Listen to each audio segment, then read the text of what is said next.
नमस्कार, आप city reporter देख रहे हैं। मैं आपके साथ ताबिश कमाल हूं। मेरे साथ मेरे वीडियो जर्नलिस्ट साजिद में हैं। दिल्ली में आज मुस्लिम पसमानदा समाज की तरफ से एक बड़ा सम्मेलन आयोजित किया गया। देश भर के मुस्लिम पसमानदा समाज के लोग इसमें पहुंचे, जहां पर बीजेपी के राष्ट्रीय महासचिव सुनील बंसल भी पहुंचे। आपको बता दें कि समाज की तरफ से कई संकल्प लिए गए। समाज की तरफ से ये भी संकल्प लिया गया है कि वक्फ बोर्ड को लेकर के जो भ्रांतियाँ मुस्लिमों में फैलाई जा रही हैं, मुस्लिम पसमानदा समाज जगह जगह जाकर के संगोष्ठी करके मुस्लिमों को ये समझाएगा कि सरकार की तरफ से पास किया गया वक्फ बिल उनके ही समर्थन में है, उन्हीं के फेवर में है, ना कि ये उनके विरोध में है। लगातार ये कहा जा रहा है कि देश में जब से वक्फ बिल पास हुआ है तब से मुसलमानों के खिलाफ एक मुहिम चलाई जा रही है। कई मुस्लिम संगठन लगातार इस वक्फ बिल का विरोध कर रहे हैं, लेकिन कई ऐसे संगठन भी हैं जो इस बिल की सपोर्ट में आकर के खड़े हो गए हैं। हाल ही में कल जमीयत उलमा हिंद की तरफ से दिल्ली के अंदर एक बड़ा कार्यक्रम आयोजित किया गया, जहाँ पर मौलाना महमूद मदनी ने कहा कि सड़क से लेकर कोर्ट तक की हम लड़ाई लड़ेंगे और इस बिल को किसी भी सूरत में कामयाब नहीं होने देंगे। हालांकि ये कानून का रूप ले चुका है, लेकिन इसके बावजूद भी लगातार सियासी संग्राम जारी है। उसी के पलट में आज मुस्लिम पसमानदा समाज की तरफ से बड़ा कार्यक्रम किया गया, जहां पर हज़ारों की तादाद में मुस्लिम संगठनों के लोग इकट्ठा हुए। इस दौरान बीजेपी के राष्ट्रीय महासचिव सुनील बंसल ने कहा कि यह बिल किसी भी सूरत मुसलमानों के खिलाफ नहीं है, ना ही किसी मस्जिद, दरगाह या ईदगाह या खानखा पर कोई आँच आने वाली है। मुसलमानों को डरा करके कुछ राजनीतिक दल राजनीतिक रोटियां सेक रहे हैं। ये अपील की गई कि आप मुसलमानों के बीच जाकर उनको ये समझाएं कि वक्फ बिल जो सरकार की तरफ से कानून बनाया गया है वो किसी भी सूरत मुसलमानों के ख़िलाफ़ नहीं है। आप मुसलमानों को ये बात को समझाएं। हालांकि मुस्लिम पसमानदा समाज की तरफ से कहा गया है कि हम देश भर में जाकर इस तरह की गोष्ठियां करेंगे जहां पर मुसलमानों को ये समझाया जा सके। देखने वाली बात रहेगी कि अब मुसलमान दो हिस्सों में बटे हुए नज़र आए, जहां एक तरफ मुसलमान इस बिल के समर्थन में है तो दूसरा गुट इसका विरोध भी कर रहा है। वीडियो जर्नलिस्ट साजिद के साथ ताबिश कमाल, दिल्ली।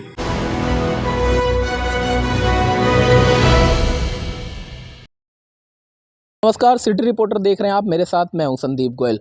देश के प्रधानमंत्री नरेंद्र मोदी आज हरियाणा पहुंचे। हरियाणा में उन्होंने सबसे पहले हिसार पहुंचकर एक नई फ़्लाइट को जो है झंडी दिखाने का काम किया, और ये फ़्लाइट अब हिसार के नए बने एयरपोर्ट से शुरू होकर अयोध्या पहुंचेगी, जिसके बाद अब वहां के लोगों को काफ़ी खुशी का माहौल देखने को मिल रहा है।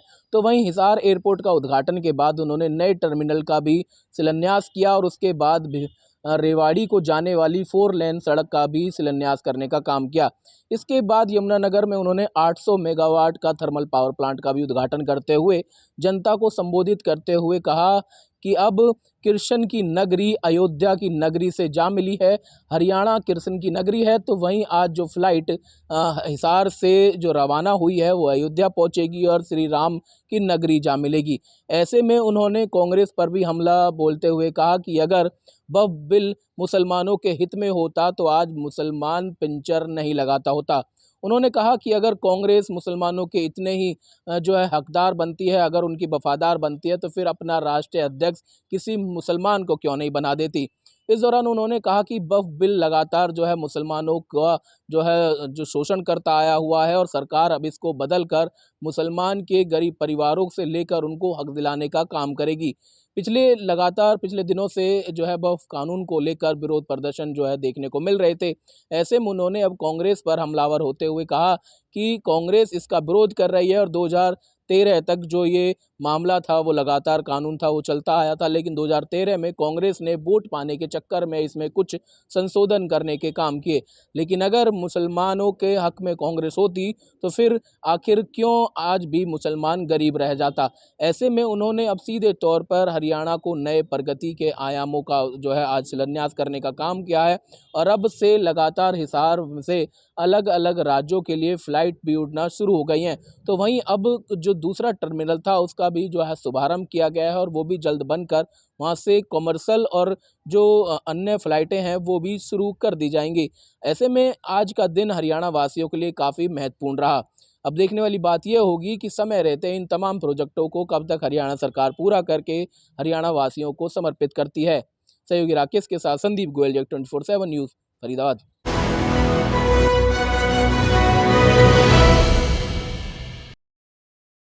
पंजाब के अंदर कांग्रेस के वरिष्ठ नेता और नेता प्रतिपक्ष प्रताप सिंह बाजवा अपने ही दिए बयान पर बुरी तरीके से घिर चुके हैं।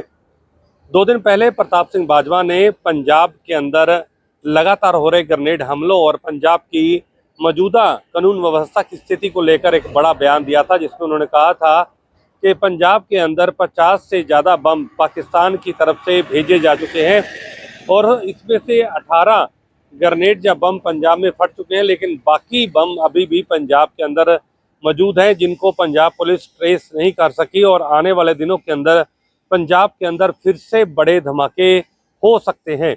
इस बयान के बाद पंजाब के अंदर राजनीति गर्मा गई और प्रताप सिंह बाजवा के खिलाफ पंजाब सरकार ने भी कहीं ना कहीं कड़ा एक्शन लेना शुरू कर दिया। इस बयान के ठीक बाद मुख्यमंत्री का बयान सामने आया और उन्होंने कहा कि प्रताप सिंह बाजवा को इस सेंसिटिव बयान देने से पहले सोचना चाहिए था, लेकिन अगर उनके पास ये जानकारी है कि पंजाब के अंदर बॉम्ब आए हैं, कहां पर हैं, तो इसकी जानकारी उनको पंजाब पुलिस को देनी होगी। इसके ठीक बाद पंजाब पुलिस के सीनियर अधिकारी प्रताप सिंह बाजवा से पूछताछ करने उनके मोहाली और चंडीगढ़ स्थित घर पर गए थे और वहां पर पूछताछ भी की गई, लेकिन प्रताप सिंह बाजवा ने ये कहते हुए साफ इनकार कर दिया कि वो अपने सोर्सेज को नहीं बताएंगे। जिसके ठीक बाद मोहाली पुलिस के अंदर एक एफआईआर प्रताप सिंह बाजवा के खिलाफ दर्ज कर ली गई और आज 12 बजे प्रताप सिंह बाजवा को सम्मन भी जारी किया गया था, लेकिन प्रताप सिंह बाजवा के जो वकील थे वो पुलिस के सामने पेश हुए। खुद बाजवा पुलिस के सामने पेश नहीं हुए, लेकिन आज मुख्यमंत्री ने एक बार फिर तंज कसा है और उन्होंने कहा कि पंजाब के अंदर बम्बों की गिनती करने वाले जो नेता हैं वो अब अपने वकील गिन रहे हैं, यानी कि वकीलों को पुलिस के आगे भेज रहे हैं। पुलिस के सामने जाने से वो कहीं ना कहीं गुरेज कर रहे हैं। तो कुल मिलाकर अब देखना होगा कि इस बयान को लेकर आगे क्या कुछ होता है, लेकिन हम कह सकते हैं कि प्रताप सिंह बाजवा के खिलाफ एफआईआर दर्ज कर ली गई है। कैमरामैन निशान के साथ मैं नवदीप छाबड़ा, JK 24/7 न्यूज़, चंडीगढ़।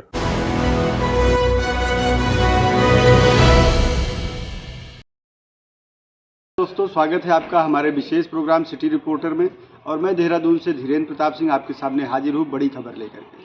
उत्तराखंड में नाम बदलने की सियासत अपने सबाब पे है और लगातार जहां मुख्यमंत्री पुष्कर सिंह धामी प्रदेश के कई स्थानों के नाम बदल चुके हैं, वहीं इसी क्रम में हल्द्वानी के बीजेपी महापौर गजराज सिंह बिष्ट ने भी एक नई घोषणा की है। उन्होंने हल्द्वानी की फेमस सड़क ठंडी सड़क का नाम बदल करके गुरु गोविंद सिंह महाराज के नाम पे कर दिया है। उन्होंने कहा है कि गुरु गोविंद सिंह त्याग, तपस्या और बलिदान का बेमिसाल उदाहरण है और उनके इस जन्म दिवस के अवसर पे, जयंती के अवसर पे वे ठंडी सड़क का नाम बदल करके गुरु गोविंद सिंह मार्ग कर रहे हैं। उन्होंने कहा कि सिख श्रद्धालुओं ने देश दुनिया में अपने जज्बे, अपनी मेहनत और देशभक्ति से एक नई अलग जगाई है। पूरी दुनिया आज जानती है कि किस तरह से गुरु गोविंद सिंह ने संघर्ष किया सनातन धर्म को बचाने के लिए, सिख धर्म को आगे बढ़ाने के लिए। उनके लिए ये एक बड़ी श्रद्धांजलि होगी कि ठंडी सड़क का नाम बदल करके गुरु गोविंद सिंह के नाम पर रख दिया जाए। उन्होंने इस बात की घोषणा की। उनकी इस घोषणा को लेकर के सिख श्रद्धालुओं में, सिख समाज में, सिख समुदाय में काफ़ी उत्साह का माहौल है। जबकि दूसरी तरफ विपक्ष सरकार पे अकर्मण्य होने का आरोप लगाती है और कहती है कि नाम बदलने की सियासत करके विकास कार्यों को भुलाने का काम ये सरकार कर रही है। तो देखने वाली बात ये होगी कि सियासत कहाँ जाकर के रुकती है और विपक्ष का इस पे क्या कुछ रुख रहता है। इसको देखने के लिए थोड़ा रुकना पड़ेगा, लेकिन निश्चित रूप से प्रदेश में इस समय उत्तर प्रदेश की तर्ज पे नाम बदलने का चलन फैशन बन गया है। कैमरा सहयोगी वीरेंद्र थपलियाल के साथ JK 24/7 के लिए देहरादून से धीरेन्द्र प्रताप सिंह।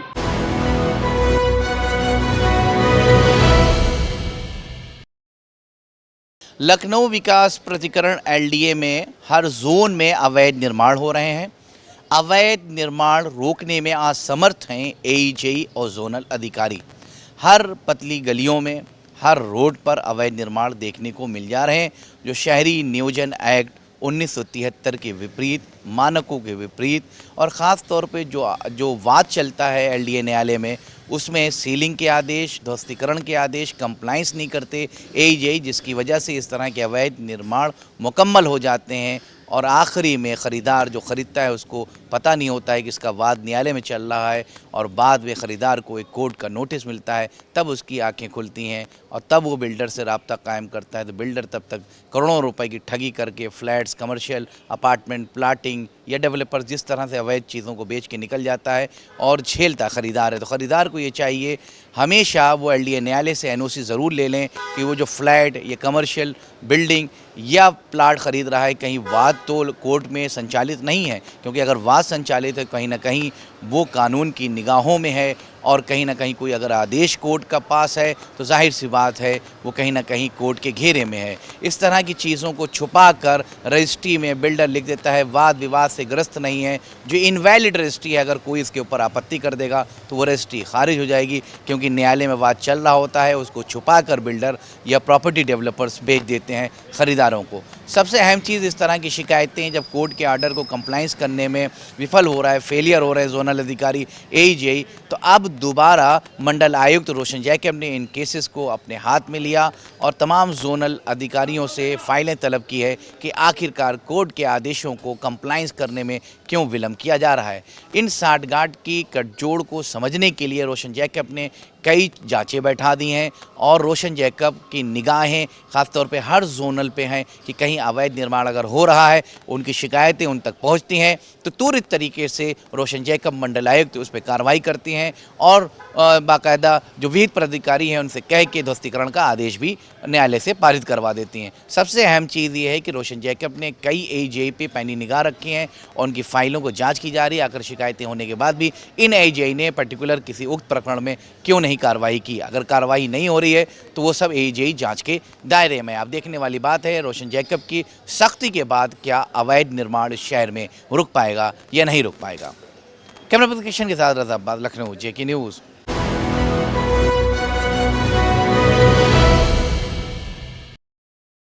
डॉक्टर भीमराव अंबेडकर की आज जयंती पर समाजवादी पार्टी के राष्ट्रीय अध्यक्ष अखिलेश यादव ने हजरतगंज के अंबेडकर प्रतिमा पर पुष्प अर्पित किए।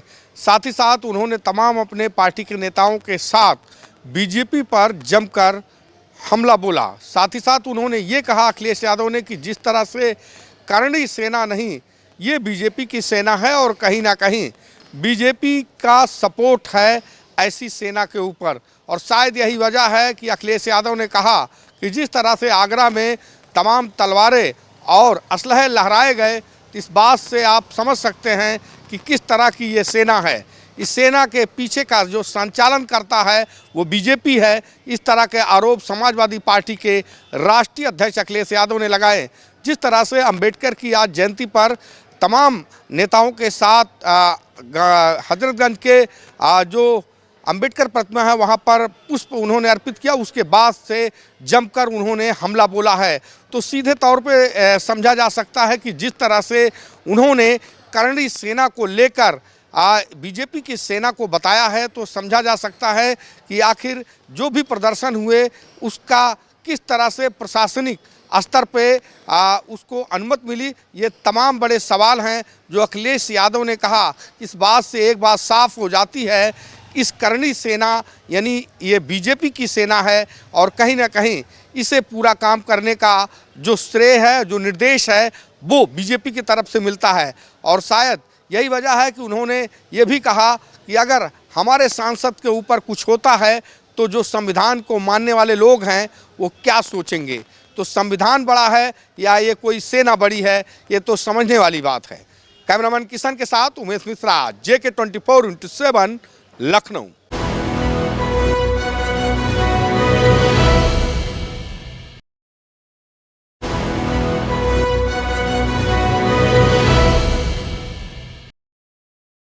कानपुर में प्रधानमंत्री नरेंद्र मोदी का दौरा है और 24 अप्रैल को कानपुर पहुंचेंगे और पहुंचने के बाद कानपुर में 3 योजनाओं का उद्घाटन भी कर सकते हैं, जो कि कानपुर में पिछले 2 वर्षों से मेट्रो का कार्य चल रहा था और आज वहीं चुन्नीगंज स्टेशन से लेकर घंटाघर तक जो है 5 स्टेशनों का कार्य पूर्ण हो चुका है और इसके साथ साथ 2 पावर प्लांटों का भी उद्घाटन कर सकते हैं।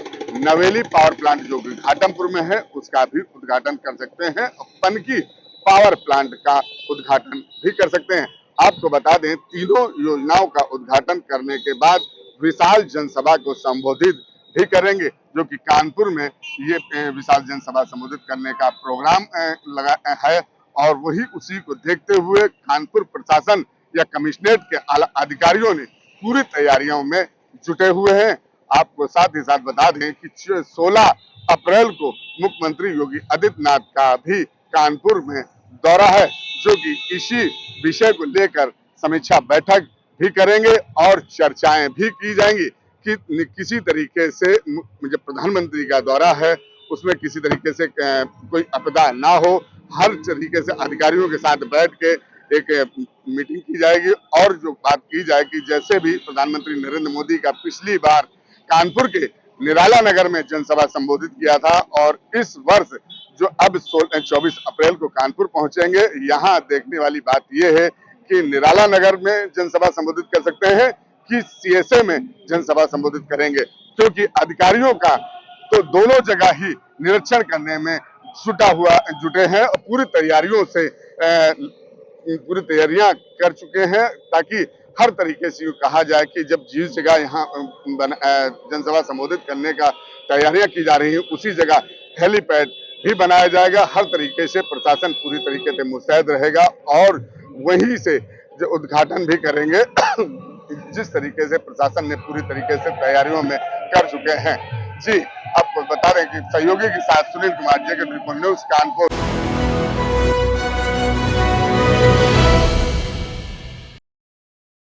राजधानी रायपुर के गुड़ियारी क्षेत्र के रामनगर इलाके से दिल दहलाने देने वाली घटना सामने आई है, जहां पर सीवरेज निर्माण के लिए खोदे गए गड्ढे में डूबकर एक 6 साल के मासूम बच्चे की मौत हो गई है। वहीं 2 लोगों को कुशल जो है निकाल लिया गया है। आपको बता दें, ये घटना कल देर शाम की है, जब 3 बच्चे खेलते खेलते सीवरेज निर्माण के लिए गड्ढा खोदे गए गड्ढे पे जो है अचानक से गिर गए। जैसे ही ये घटना आसपास के लोगों को पता चला, तत्काल वहां पर लोगों की मदद से किसी आनन फानन में बच्चे को निकाला गया, मगर 2 बच्चे को निकालने के बाद एक बच्चा अंदर जो है काफ़ी गहरे में चला गया और गड्ढे में काफ़ी पानी भरने के चलते दम घुटने से 6 साल के मासूम की मौत हो गई। घटना ने पूरे जो इलाके को दहल कर रख दिया और धीरे धीरे लोग वहां पर इकट्ठा हुए और नगर निगम प्रशासन के खिलाफ जम करके जो है नारेबाजी किए और जम करके विरोध किया। हालांकि इस पूरे मामले को लेकर के नगर निगम के तमाम जो अधिकारी हैं, जो जिम्मेदार अधिकारी हैं, उनको जो है नोटिस जारी कर दिया है।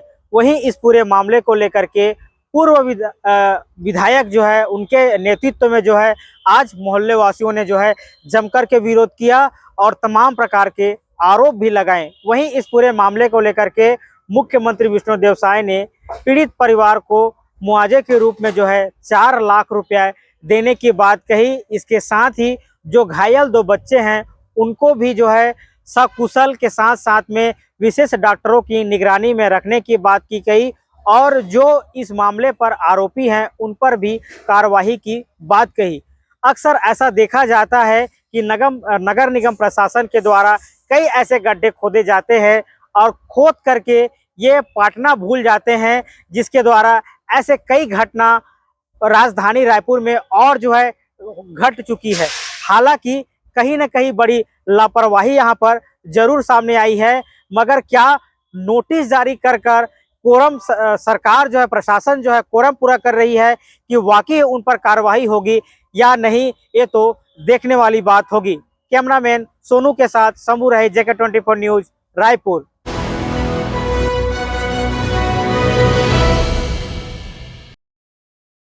रिपोर्टर देख रहे सभी दर्शकों को नमस्कार। छत्तीसगढ़ के बहुचर्चित पत्रकार उमेश राजपूत हत्याकांड पर कल 15 अप्रैल को विशेष सीबीआई कोर्ट रायपुर में सुनवाई है, जिस पर प्रदेश भर की निगाहें टिकी हुई है।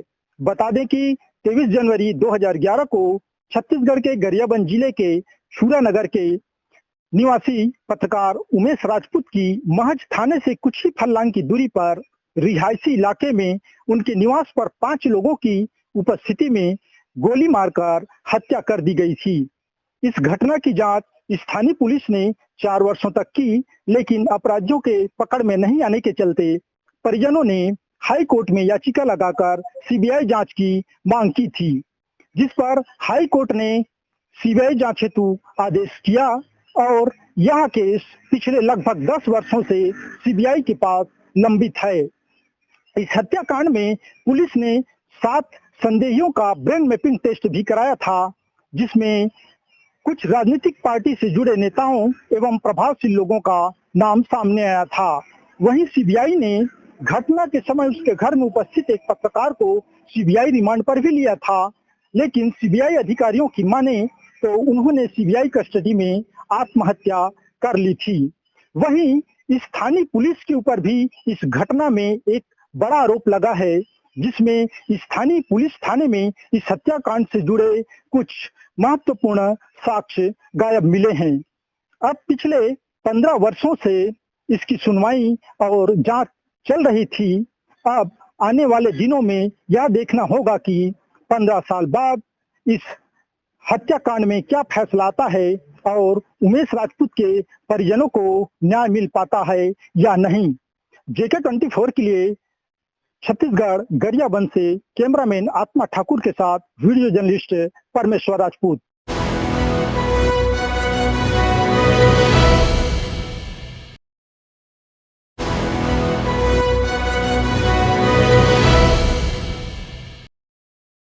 मुंबई की सड़कों पर अब नशे में वाहन चलाने वालों की खैर नहीं। जी हां, अगर आपने शराब पीकर गाड़ी चलाई तो आप सिर्फ आपका चालान ही नहीं कटेगा, बल्कि आपका नाम और पता भी डिजिटल बोर्ड पर सबके सामने आ जाएगा। नमस्कार, आप देख रहे हैं JK24/7 न्यूज का खास कार्यक्रम सिटी रिपोर्टर। मैं हूं इरशाद अहमद। आज बात करते हैं मुंबई ट्रैफिक पुलिस ने एक बड़ा कदम उठाते हुए सड़क सुरक्षा को लेकर नई पहल शुरू की है। अब शहर भर में लगे डिजिटल बोर्ड पर उन लोगों का नाम और पता दिखाया जाएगा जिन्होंने शराब के नशे में गाड़ी चलाई। इतना ही नहीं, अगर आप ऐसे अपराध में पकड़े जाते हैं तो आपका ड्राइविंग लाइसेंस 6 महीने तक सस्पेंड कर दिया जाएगा। संयुक्त आयुक्त ट्रैफिक पुलिस कुम्हारे के अनुसार इस अभियान का उद्देश्य है कि लोगों को जागरूक करना और सड़क सुरक्षा को प्राथमिकता देना है।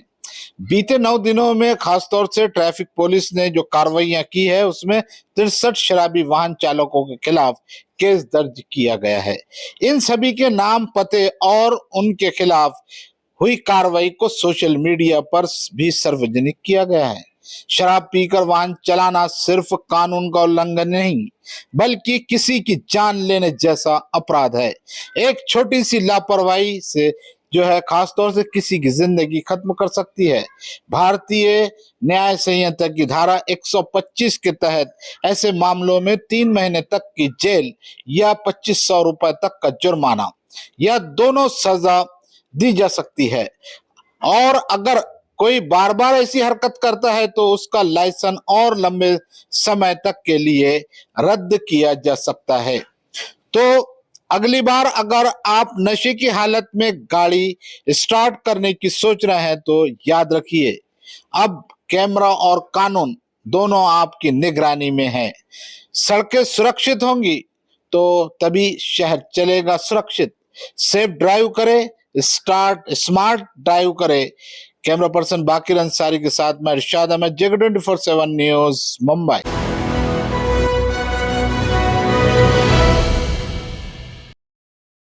नमस्कार, मैं हूं मनीष कुमार, आप देख रहे हैं सिटी रिपोर्टर। इस वक्त जो है बिहार के राजनीतिक में जो है हलचल मचा हुआ है। जितने भी गठबंधन है सभी जो है एक दूसरे को मानने के तैयार नहीं है। इसी कड़ी में जो है हरियाणा के मुख्यमंत्री नयाब सिंह सैनी का एक बयान आता है कि बिहार में जो है जदयू के चेहरे पर हम चुनाव नहीं लड़ेंगे, हम लड़ेंगे सम्राट चौधरी के चेहरे पर चुनाव लड़ेंगे, हमें जो है उन्हीं की आवश्यकता है। और इसी हलचल के बीच में जो है कांग्रेस के जो है यशवंत कुमार का भी एक बयान आ रहा है। वह जो तेजस्वी यादव पर जो है भ्रष्टाचार का आरोप लगा रहे हैं कि जो भ्रष्टाचार में जो आरोप लगे हुए हैं, इसलिए जो है उन आरोप के जो है बुनियाद पर जो है बिहार में जो है उनके चेहरे पर चुनाव नहीं लड़ा जाएगा। इंडिया गठबंधन में भी सब कुछ ठीक ठाक नहीं चल रहा है, और एनडीए गठबंधन में भी जो है सब कुछ ठीक ठाक नहीं चल रहा है। कहीं ना कहीं जो है राजनीतिक परिवेश में ये दर्शा रहा है कि बिहार के आम जनता का किससे भला होने वाला है। बिहार के जनता जो किस ओर करवट लेंगे, क्योंकि आए दिन जो है लोग जो है बिहार में जो है बड़े बड़े प्रलोभन जो है देना शुरू कर दिए हैं, और राजनीतिक की शुरुआत हो चुका है। बिहार के लोग जो है ठकेती का शिकार हो रहे हैं। सभी लोग आते हैं बिहार दौरे पर, जो है कभी बिहार जो है बाढ़ प्रभावित इलाके हो जाता है, कभी जो सूखाग्रस्त हो जाते हैं। अभी जो है हाल ही में जो है 2 दिन पहले जो है वज्रपात हुआ है। किसान ने जो मेहनत किए थे, उनकी मेहनत पे जो है सारी पानी फिर गया है। आखिर किसान का बात कौन सुनेगा, मजदूर का बात कौन सुनेगा। कोई कहते हैं कि बिहार का पलायन पर हम बात करते हैं, बिहार का पलायन रोकेंगे। आखिर बिहार को जो मजदूरों का जो अड्डा बना दिया गया, आखिर इसने किसने बनाया।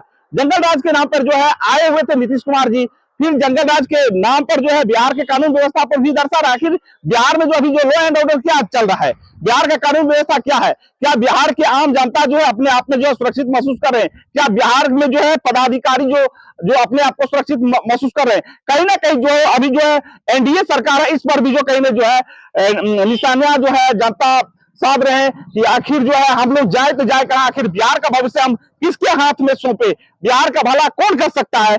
आप देख रहे थे सिटी रिपोर्टर।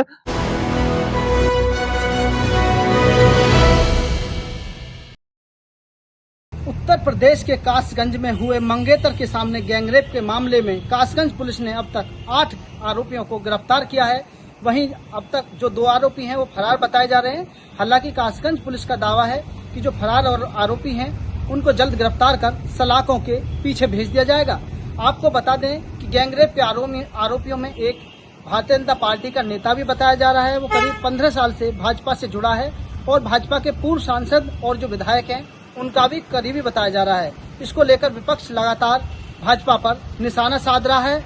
वहीं जो भारतीय जनता पार्टी के जो नेता हैं जिनका करीब बताया जा रहा है, उन्होंने साफ तौर पर कहा है कि आरोपी से हमारा कोई ताल्लुकात नहीं है और सख्त से सख्त कार्रवाई की मांग की जा रही है। वहीं जो कासगंज पुलिस है उसने इस पूरे मामले में 10 लोगों के खिलाफ एफआईआर लॉन्च की थी और 8 लोगों को अब तक गिरफ्तार कर लिया है।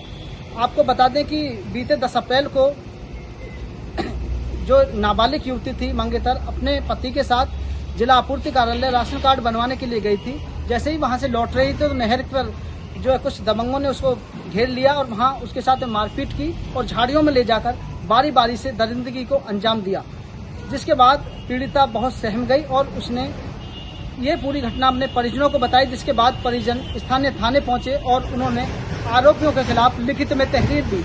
पुलिस ने जांच के बाद 10 लोगों के खिलाफ एफआईआर दर्ज करी, जिनमें से 8 लोगों को गिरफ्तार कर लिया है। हालांकि बताया यह भी जा रहा है कि जो पीड़िता है उसके साथ लूटपाट भी की गई थी और घटना की जानकारी बताने पर जान से मारने की धमकी भी दी गई थी।